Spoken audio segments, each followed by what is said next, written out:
I'm scared of people with Down syndrome. This happened a few years ago. I was maybe 13 or so. You have to know that I had bad grades in school, so my parents cut me off from our home internet, which made me use my mobile data when I wanted to use my phone. Since I had only 2 gigabytes, I was barely on it. But there was a school near my house where there was a router that provided free internet. So one time I went there at around 6 to 7 p.m. in the winter to use that internet.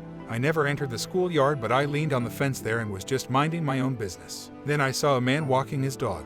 The man had Down syndrome, but I'm only saying this because it could explain what happened next. So I just saw him, but didn't think much of him and just went back on my phone. He walked towards my direction, about to pass me when he stopped. I looked up thinking he was going to ask me something. I don't quite remember the whole conversation. It didn't even last long, but he pointed at my hair and asked me if I had a ponytail. I did, so I answered yes. He asked me to make a 360 turnaround, which I found to be a weird request, but I just played along. The man suddenly grabbed my ponytail, which I found extremely weird, but I just let him. It wasn't strong grip at first. He just played with it, but at some point he started to pull it. Everything happened so fast. I was so shocked I didn't know what was happening. I couldn't even scream. I just let out sounds of pain. He kind of just tried to drag me around. Mind you, I was maybe 13 or 14 and that was a grown man, so even after I told him to let go or come free from his grasp, I couldn't do anything. Funnily, the dog didn't even react or start barking. He was just standing still, I think, or just not caring. Luckily, there was a couple walking on the other side of the street with their dog. The woman was screaming that he should get off of me and stuff.